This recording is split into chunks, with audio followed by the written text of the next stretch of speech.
하나님의 아들인 예수님이 이 땅에 오셔서 3년 동안 공생애에 귀한 사역을 감당하시면서 복음을 전하실 때 종종은 주님을 따르는 수많은 무리들을 피하여 홀로 머무실 때가 있었습니다. 그리고 병든 자를 고쳐주시고 그 병든 자에게 내가 고쳐줬다고 말하지 말아라 하면서 조용히 입단속을 시키는 경우도 있었습니다. 왜 그랬을까요? 그것은 무리들이 예수님께 대한 착각, 오해 때문에 그랬다고 생각할 수가 있습니다. 예수님이 행하신 모든 행적은 하나님의 나라 확장과 그리고 주님의 사랑에 의해서 비롯된 것인데 사람들은 예수님을 정치적으로 이용을 하려고 합니다.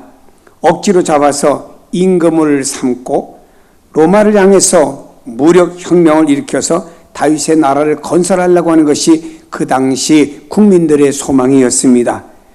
그러니 예수님은 이 땅에 오셔서 자신의 의지와 상관이 없이 또 자신이 하나님 보내신 그 어떤 사역과 상관없이 진행하려고 하는 저들을 보실 때 너무너무나 답답해 하셨습니다. 사랑과 진실을 사람이 오해했기 때문이라고 하는 것입니다. 36절에 보니 예수께서 이 말씀을 하시고 그들을 떠나가서 숨으시니라. 바로 이런 이유에서 주님이 그들을 떠나 숨으셨다고 말씀합니다.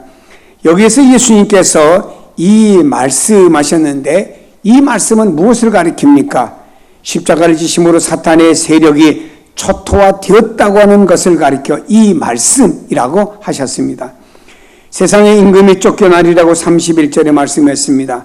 그리고 예수님 자신을 생명의 빛으로 말씀하시면서 이 빛을 믿으라고 35절과 36절에 말씀하셨습니다. 예수님께서 이 땅에 오셔서 전하신 복음의 메시지가 얼마나 많습니까? 또 거기에 뒤따르는 이적과 표적도 어마어마하게 많습니다. 그 모든 사실을 다 기록하려고 하면 세상의 용지가 부족하리라고 생각합니다. 보리떡 5개 물고기 2마리로 장정만 5,000명 먹이고 남은 이적도 놀라운 일이고 주님께서 풍랑을 잔잔케 하신 말씀을 통해서 풍랑이 잔잔하게 된 것도 놀라운 사실이고 시각장애인이 눈을 뜬 것도 놀라운 사실이고 죽은 나사로가 살아나는 것도 기적 중에 기적인 줄로 믿습니다. 여러분, 이로 인해서 많은 사람들이 예수님을 믿기도 했습니다마는 그러나 대부분의 사람들은 반대로 예수님의 이런 사역을 보면서도 사사건건 트집을 잡고 믿지 않았던 사람들이 있었다고 하는 것을 보게 됩니다. 사도 요한이 이것이 안타까워서 이 요한복음을 기록하면서 37절에 이렇게 말씀하고 있습니다. 이렇게 많은 표적을 그들 앞에서 행하셨으나 그를 믿지 아니하니. 믿음이라고 하는 것은 표적을 보았다고 믿는 것이 아닙니다. 예수님을 따라다니며 무수한 표적을 본 사람들이 무엇이라고 말했습니까? 마태복음 12장 24절에 보니까 귀신의 왕 바알세불 힘입지 않고는 귀신을 쫓아내지 못하느니라 라고 말했습니다. 여러분은 귀신을 쫓아내는 예수님을 바라보면서 귀신의 왕 능력을 빌려가지고 귀신을 쫓아냈다라고 예수님을 의미합니다. 다시 말해 예수님을 악령 들린 사람으로 매도했습니다. 예수님을 바알세불 수하에 불과한 존재로 매도했습니다.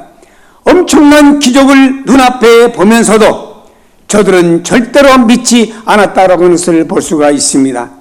하지만 여리고 길목에 앉았던 바디메오라고 하는 소경 한 사람이 있습니다. 그는 예수님을 한 번 본 적도 없습니다. 단지 지나가는 사람들이 입소문을 통해서 예수님에 대한 내용이 전해진 것을 소문으로 들었을 뿐입니다. 그런데 그 예수님이 자기가 있는 이 마을을 지나간다고 하는 소리를 듣자마자 그는 이제까지 입고 자기를 보호해줬던 겉옷을 던져버리고 팍 차고 일어나 뛰어나서 다윗의 자손 예수여 나를 불쌍히 여기소서 외치며 달려갑니다. 앞을 바라보지 못하는 시각장애인이 예수님 쪽을 향해 달려가는 모습을 한번 상상해 보시기 바랍니다. 여러분, 뛰다가 넘어졌다가 또 어떤 장애물에 부닥쳤다가 이래가면서 자기 몸을 상하는 것도 모르면서도 예수님을 향해 달려가는 그의 내용을 볼 때 우리는 앞을 잘 바라보면 우리에서는 가슴이 찡하지 않을 수가 없죠. 여러분, 비천한 시각장애인이었습니다. 빌어먹는 거지였습니다. 그러나 예수님을 다윗의 자손 메시아로 고백하는 참 신앙이 그에게는 있었다라고 하는 것입니다. 믿음이라고 하는 것은 이와 같이 신비로운 것입니다. 마음이 강팍한 사람은 절대로 예수님을 믿지 못합니다. 믿지 못할 사람은 표적이 있어도 믿지 못하고, 믿을 사람은 표적이 없어도 믿습니다. 중요한 건 마음의 문제죠. 예수님께서 도마에게 말씀했습니다. 내가 나를 본 거로 믿느냐? 보지 않고 믿는 자는 더 복되도다라고 말씀했습니다. 전도한다고 해서 다 믿는 게 아닙니다.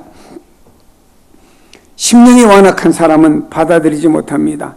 그러나 그 심령이 서서히 개간되어지고, 그 심령의 도짝밭이 깨어지고, 그 심령의 가시덩굴이 제쳐지고 서서히 옥토로 변화되면은 그 다음에 그 안에 복음의 씨앗이 받아들여지고, 그리고 믿고 주님 앞으로 돌아올 수 있는 사람이 되는 것입니다.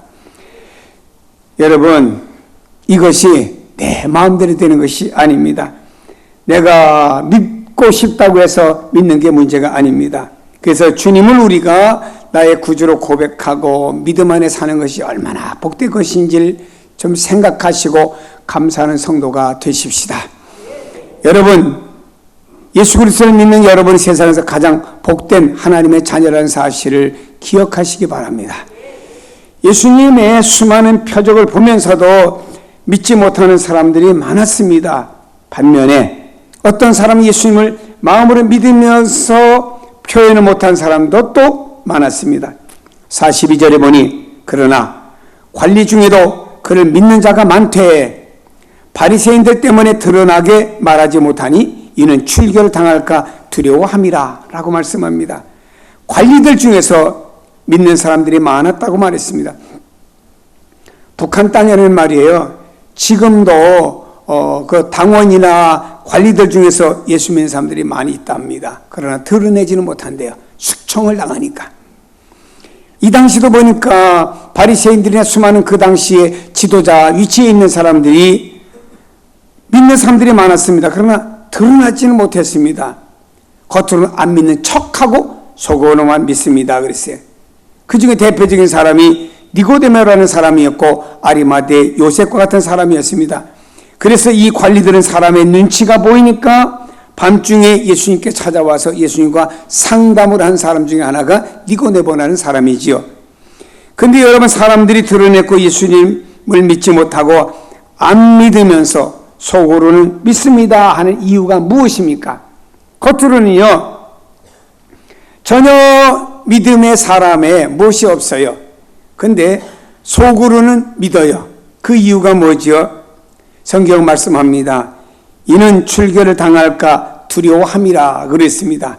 출교라고 하는 것은 그 당시 종교 혹은 교회에서 쫓겨나는 정도를 말하지 않았습니다.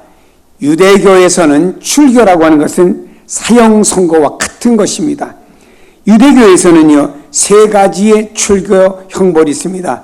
첫째로는 내 집 하라고 하는 출교 형벌이 있는데, 이것은 견책 수준이지요. 일주일 동안만 지속되다가 일주일이 지나면 해벌이 되는 것입니다. 두 번째로는 니두이라고 하는 것이 있는데, 근신 수준의 처벌입니다. 이 벌을 받는 사람은 땅 위에 앉아 깊은 슬픔을 당한 사람처럼 얼굴에 항상 수심이 가득해야 됩니다. 그리고 머리와 수염을 깎을 수가 없습니다. 목욕을 하거나 기름을 바를 수 없습니다. 샤워 못합니다. 이들은 30일 동안은 주변에 있는 모든 사람들과 교제가 금지됩니다. 그러던 과정 속에 이 사람이 죽잖아요. 그러면 사람들이 그 관을 향하여 돌을 던집니다. 거기에 조의를 펴야 하는 거예요. 세 번째는 헤림이라고 하는 출교가 있습니다. 본문에 나온 내용이 바로 헤림에 속하는 것인데, 출교를 당하게 되면 사회로서부터 완전히 추방이 됩니다. 이는 종신적인 출교예요. 다시는 이 사회 속으로 돌아올 수가 없습니다. 이 선고를 받은 사람은 죽은 자로 간주되고 모든 그 명부에서 그 이름을 삭제해버립니다. 사람들과는 어떤 교류도 허용되지 않습니다. 가족과 함께 있을 수 없습니다. 집을 나가야 됩니다. 혼자 나가서 사막길에 헤매고 살아가야 됩니다. 물건을 이 사람에게는 팔거나 사먹지도 못합니다. 이 사람은 모든 그 국민으로서 가져야 될 권리가 다 박탈당하고 말합니다. 유대인들은 이런 무서운 형벌이 예수를 믿는 사람들에게 내려진 거예요. 그러니까 사람들이 속으로 믿어도 겉으로 안 믿는 척했다 이 말입니다. 왜냐? 이 출교가 두렵기 때문이라고 하는 것입니다. 공동체 속에 살아가야 되는데 이런 출교를 받으면 안 되니까 이들은 그 출교가 두려워서 안 믿는 척 겉으로 했다 이 말입니다.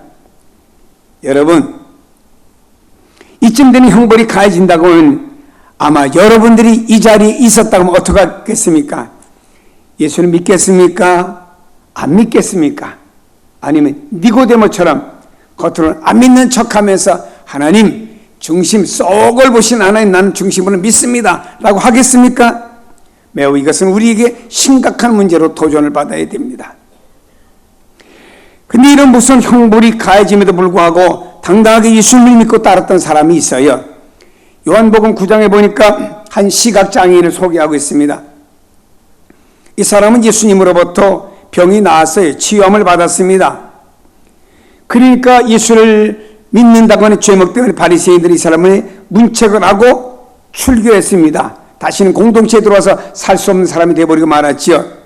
하지만 이 사람은 당당하게 예수를 믿습니다. 예수님을 믿지 못하는 바리새인들이 오히려 이상하다 이거야. 아니 이 예수를 왜 안 믿냐 이거야. 바리새인들의 성경과 율법을 가지고 왜 이 예수를 안 믿냐 이 말입니다. 그리고 그는 바리새인들로부터 이제 오늘 당신은 오늘부로 출교다 하고 고태방망이가 두드려졌습니다.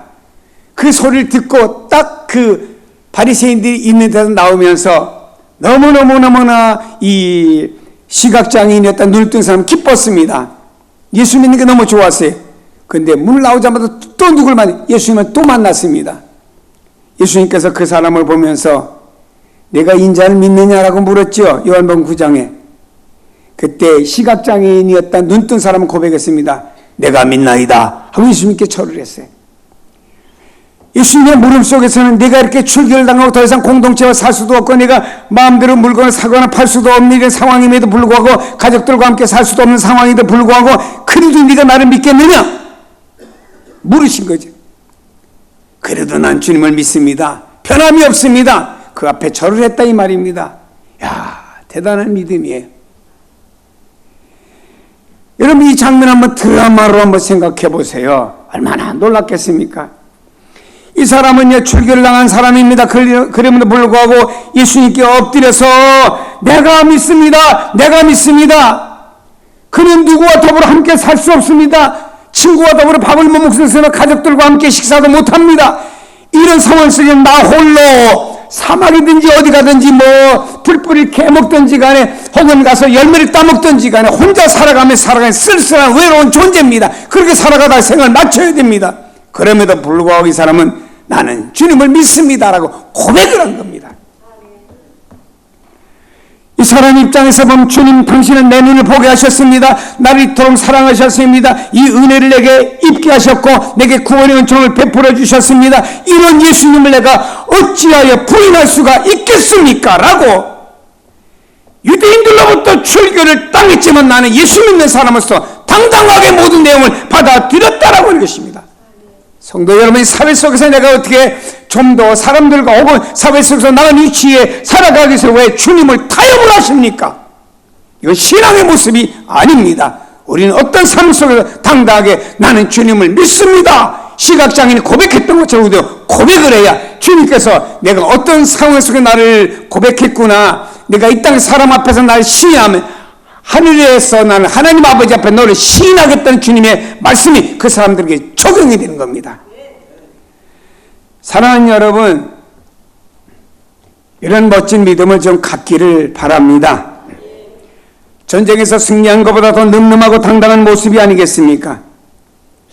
우리 안에도 시각장애인이 가졌던 이런 믿음으로 충만해지기를 축복합니다. 이 귀한 믿음이 여러분과 여러분 자손 대대에 이루어지기를 축복합니다. 그리고 42절로 돌아가 보면요, 예수님을 믿을 경우 유대인들로부터 출교라고 하는 형벌을 받게 됐자 안 믿는 척 속으로만 믿었던 사람들이 많았습니다. 자, 바리새인들 때문에 드러나게 말하지 못하니 이는 출교를 당할까 두려워함이라 그랬습니다. 자, 이런 사람들이 아주 많았습니다. 여러분, 이런 사람들은 사회에서, 공동체에서 이웃과 교제도 나누지 못하고 국민의 권리도 박탈을 당하고 장사도 못합니다. 사업도 못합니다. 죽은 자처럼 지내야 되는데 이것을 감수하고 공개적으로 예수를 믿는다고 하는 것이 얼마나 힘들고 어렵겠습니까? 그래서 속으로는 믿고 겉으로는 안 믿는 척한 사람들이 많았다라고 성경은 말씀합니다. 하지만 중요한 것이 있습니다. 속으로는 하나님 믿어요. 속으로는 나 예수 믿습니다. 겉으로는 안 그런 척하고 유대 율법을 따르고 있습니다. 속으로는 예수 믿어요. 겉으로는 사회 속에 살아야 되니까 어떡합니까? 안 믿는 척, 직장에 안 믿는 척, 사업장에 안 믿는 척 학교고 안 믿는 척 하면서 친구와 관계를 갖습니다. 그러나 성경은 이런 사람들에게 하는 중요한 말씀이 있습니다. 그들은 사람의 영광을 하나님의 영광보다 더 사랑하였더라. 이들은 단지 두려워서 겉으로 드러내어 말하지 못하는 것입니까? 출교 형벌이 얼마나 무서웠겠습니까? 그래서 드러내어 나는 예수를 믿는 사람이다 말하지 못한 것입니다. 근데 이런 사람들을 가리켜 요한은 말합니다. 사람의 영광을 하나님의 영광보다 더 사랑하였다고 말씀. 우리는 세상의 영광이 너무나 좋고 세상에 보이는 게 너무나 좋아서 하나님의 영광보다 이걸 더 사랑하고 더 선택하는 경우가 있다라고 하는 것입니다. 이 문제는 심각하게 우리가 한번 하나님 앞에서 고민해 봐야 될 문제라고 생각합니다. 나를 위해 십자가 지셨고 피 흘려 죽으신 예수님, 내가 피 흘려야 될 피, 내가 형벌 받아야 될 형벌을 대신 담당해 주신 분이십니다. 그 주님이 아니었다고 우리는 하나님의 아들커녕 영생커녕 마귀의 자식으로, 멸망의 자식으로, 사망의 자식으로 영벌에 처할 수밖에 없는 우리들 아닙니까? 그런 나를 살려주신 주님을 믿는다고 당당하게 고백하지 못하는 우리가 부끄럽게 생각을 해야 된다고 하는 것입니다. 오늘 나는 출교를 당하는 것도 아닙니다. 아무런 피해를 당하는 것도 아닌데 우리 사회에서조차도 나는 예수님을 믿습니다라고 고백조차 하지 못하는 부끄러운 신앙을 가진 사람들이 많이 있다라고 하는 것입니다. 사랑하는 여러분, 당당하게 고백할 수 있는 성도가 되기를 축복합니다. 나는 기독교인입니다. 나는 예수를 믿는 사람입니다. 나는 구원받은 하나님의 자녀입니다. 비록 나는 허물과 또 죄가 있고 부족한 사람이지만 주님의 은혜로 나는 살아가는 행복한 신앙인입니다. 당신도 나와 함께 예수 믿고 구원받으세요. 당당하게 전해줄 수 있는 성도가 되기를 축복합니다. 이런 우리가 되어져야 돼요. 성경 말씀합니다. 예수 이름 외에 다른 이름으로 구원받을 이름이 없다고 말씀했고요. 하나님 유일하게 한 분 하나님이시고 그 하나님 앞에 나가는 길은 오직 예수님밖에 없습니다. 그러면 주님 말씀하시길 나는 길이요 진리요 생명이니 나 예수로 말미암지 않고 하나님 앞에 갈 자가 없다고 말씀했습니다. 그리고 성경 말씀합니다. 바울도 말하길 주 예수를 믿어라 그리하면 너와 네 집에 구원을 얻는다라고 말씀했습니다. 이것을 마음으로만 믿고 나 마음으로 믿어라고 끝나겠습니까? 아니면 입으로 고백하고 내가 어떤 불이익을 당해도 외치는 성도가 되겠습니까? 개개인 따라 차이는 중요하다고 생각합니다. 여러분 묻습니다. 하나님의 아들 예수 그리스도를 여러분의 구세주로 믿습니까? 44절에 말씀합니다. 나를 믿는 자는 나를 보내신 이를 믿는 것이며 나를 보는 자는 나를 보내신 이를 보는 것이라 말씀했습니다. 여기 성경에 보니까 예수님은요 하나님과 자신을 동등하게 말씀하고 있습니다. 빌립이라는 사람이 주님께 질문했으면 주님 한 번만 하나님 보여주시면 하나님 잘 믿겠습니다라는 식으로 말하니까 나를 본 자는 하나님 보았거나 어째 하나님 보여달라고 하느냐라고 말씀했죠. 예수님은 곧 하나님이십니다. 예수를 믿으면 하나님을 믿는 것이고 예수님을 부인하면 하나님을 부인하는 거예요. 예수님 당시에 많은 서기관 바리새인 제사장의 무리들은 말입니다. 예수님이 하나님이신데 그 예수를 믿어야 되는데 예수님을 부정하고 자기들은 율법을 가지고 선지자의 글을 가지고 하나님을 믿는다고 외쳤습니다. 이 말씀에 비춰보면 예수님을 안 믿으면서 하나님을 믿는다고 하는 것은 하나님을 부정하는 것과 같은 결과가 아니겠습니까? 여러분, 예수를 믿는 게 하나님 믿는 것입니다. 예수 믿는 것에 대한 자부심을, 긍지를 갖고 살아가시기를 바랍니다. 나 예수님을 믿습니다. 아멘. 세상 것에 대한 긍지를 많이 가져요. 바울은 어땠습니까? 이스라엘 백성입니다. 베냐민 지파입니다. 학력은요, 가말리엘 문화에서 공부했습니다. 그는요, 로마 시민권을 가지고 사회에서 기득권을 가진 사람입니다. 그러나 그가 주님을 만난 다음에는 다 폐기 처분해버리고요, 나는 그리스도인입니다, 이것만 당당하게 말하는 사람이 바울 아닙니까? 근데 우리는요, 로마의 시민권 가지고, 우린 가말리엘 문화에서 공부했다, 이런 것 가지고 내가 이렇다라고 하면서 이걸 가지고 자부심을 가지려고 그래요. 바울은 다 폐기 처분한 걸 왜 우리는 가지고 자긍심을 가지려고 합니까? 우리는 나는 예수님을 믿습니다, 이걸 가지고 우리가 자긍심을 가지고 살아가야 됩니다. 사랑하는 여러분, 내가 그리스도인이라는 사실을 당당하게 밝히시고 이 복음을 전하는 여러분 되시기를 바랍니다. 입으로 다른 말은 너무너무 잘해요. 커피도 드시면서 식사하시면서 친구를 만나고 그냥 말씀을 얼마나 잘하는지 모릅니다. 또 어떤 사람 말씀하시는데 막 불신앙적인 얘기, 불평하는 얘기, 부정적인 얘기, 남을 비판하는 얘기, 이런 얘기 수르륵 하면서 복음은 전하지 않아요. 그럴 시간이 있으면은 여러분이 입을 열어서 누구를 만나든지 복음을 전하시고, 내가 만난 예수가 이렇다, 난 예수 믿으니까 이렇게 좋더라 하고 전할 수 있는 여러분 되시기를 바랍니다. 얼마나 예수 믿는 게 좋아요. 할렐루야. 예수 믿는 게 좋지요. 덜 좋으신 분도 계시네.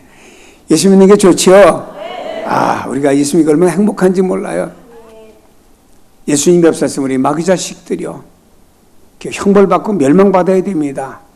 예수님 믿음으로 하나님의 자녀가 되고 하늘의 권세를 받고 능력을 받고 하나님 나라가 우리 고향이 되었으니 얼마나 좋습니까?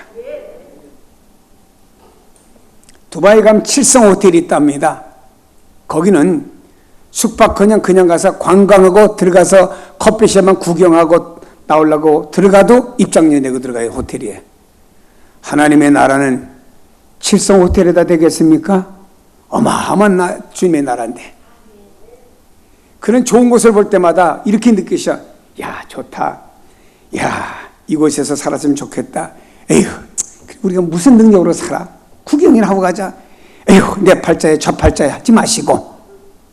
거기서 볼 때마다 하나님, 야, 좋지만 이거는 하나님의 나라하고는 게임이 안 됩니다. 난 이미 그 나라는 나타났습니다. 나의 시민권은 그곳에 있습니다. 보시고 그걸 통해서 오히려 더 나은 하나님을 비교해가면서, 더 나은 하나님의 나라를 비교해가면서 감사하는 성도가 되어야죠. 그렇습니다, 여러분. 우리는요, 46절에 보니까 나는 빛으로 세상에 왔나니 모든 나를 믿는 자로 어둠에 거하지 않게 하려 함이라. 여러분, 성경에 보니까 마귀는 어둠의 세계에서 왔다고 말씀합니다. 어둠의 세계라는 말은 사망, 멸망, 죽음의 세상에서 왔다는 말입니다. 그러나 예수님은 빛으로 오셨다고 말씀했습니다. 빛과 어둠의 싸움은요, 무조건 빛이 승리합니다. 캄캄하게 지륵과 같이 어두운 밤입니다만은 빛이 탁 들어오는 순간에 어둠은 자동으로 사라져버리고 말해. 빛 대신 예수 그리스도가 오는 순간에 어둠의 권세들의 사차는 순식간에 사라져버리고 만다는 사실을 믿기를 바랍니다. 여러분, 예수님 빛으로 오셨습니다. 빛이 우리의 영혼에 가득하며 우리의 심령의 빛으로 생명을 가득 주십니다. 구세주의 빛인 줄로 믿습니다. 그러면 말씀합니다. 내가 온 것은 세상을 심판하려 함이 아니요 세상을 구원하기 위해서 왔다고 하셨습니다. 구원한다는 말이 뭔가요? 영생을 주기 위해서 오셨다고 했습니다. 영생을 얻게 하시는 하나님의 명령이었다고 주님 말씀하시는데, 영생을 위해서 예수님이 이 땅에 오셨습니다. 우리의 생명을 주시는데 그냥 보통 생명이 아니라 풍성하게 주시기 위해서 주님이 땅에 오신 줄로 믿습니다.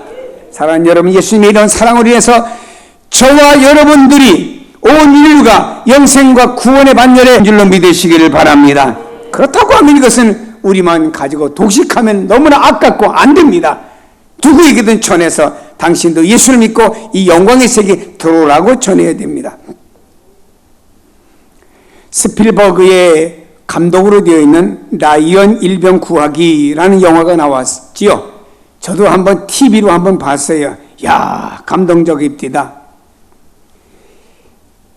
2차 대전이 종전으로 치닫고 있는 치열한 그 전황 속에서 미 행정부에서는 계속 누가 전사했다고 한 통지문을 갖다가 다 각자마다 배달합니다. 그런데 한 가정에서는 사형제 모두가 전쟁에 다 참전했습니다. 그래서 이 가문을 그렇게 라이언가라고 부르죠. 그런데 며칠을 두고 형이 죽었습니다. 둘째가 죽었습니다. 셋째가 죽었습니다. 이 전사 통지문이 가정으로 배달될 때마다 그 부모와 가족들은 너무나 가슴이 아픕니다. 그리고 나서 막내인 라이언 일병이 프랑스 전선에 생존해 있음을 알게 되었습니다. 이미 4명 가운데 3명을 잃어버린 라이언 부인을 위해서 미 행정부에서는 적진에 들어가서 막내인 라이언을 찾아오라고 명령을 내립니다. 그때 밀러라고 하는 대위와 또 대원들 7명을 데리고 8명이 한 사람을 구하기 위해서 무모하게 적진에 들어갑니다. 그때 한 대원이 이렇게 물었습니다. 밀러 대장에게, 아니 한 사람의 목숨을 위해서 8명의 목숨과 바꿀 만한 가치가 있습니까? 그때 밀러가 대답합니다. 라이언은 우리가 구해야 될 가치가 있을 만큼 그의 부모에게, 이 국가에게, 누구에게나 소중한 존재다 라고 하면서 적진으로 들어갔지요. 그러나 그 대원들이 하나 둘씩 죽어가기 시작했습니다. 그리고 마지막에 라이언을 찾았는데 7명 대원은 죽고 마지막 밀러라고 하는 대위 하나만 남았습니다. 이때 밀러도 역시 마지막으로 라이언을 구하고 밀러도 죽게 되죠. 그때 죽어가는 그 밀러가 라이언에게 이렇게 말했습니다. 오직 너 하나 살리기 위해 여러 사람이 목숨을 바쳤다. 그들의 희생으로 너는 살았다. 그들은 더 이상 바칠 것이 아무것도 없다. 그러나 너에게는 있다. 너는 그들의 희생에 맞는 인생을 살아야 된다. 하고 숨을 거두고 라이언은 혼자 살아나오게 되었습니다. 한 사람을 살리기 위해서 8명이라는 사람이 희생을 당했습니다. 우리 하나님께서 육신을 입고 우리 한 영혼 살리기 위해서 이 땅에 찾아오셔서 당신이 하나님께 없는 그 목숨, 피와 물까지 다 쏟아서 내어주시고 너의 구원의 완성자가 되기 위해서 다 이루었다고 말씀하시고 주님은 운명을 하셨습니다. 주님께서는요, 우리 한 사람 한 사람이 소중하기 때문에 한 사람 한 사람 찾기 위해서 마치 99마리 양을 버리고 잃어버린 양 한 마리 찾기 위해서 그 목동이 말입니다. 밤에 나갑니다. 양의 이름을 부르며 나갑니다. 어디서 맹수가 나와서 이제 목동이 어떤 해를 입을는지도 모릅니다. 그런 상황 속에서 양 한 마리 찾아 헤매는 바로 주님의 심정을 대변하여 비유로 주님이 말씀했다라고 하면은요, 사랑하는 여러분요, 주님이 우리를 이렇게 찾아주셔서 그 반열에 세워졌으면은 그래 나 예수 믿고 하나님의 자녀 되었지, 그래 나 주님을 믿습니다 고백하고 끝나겠습니까?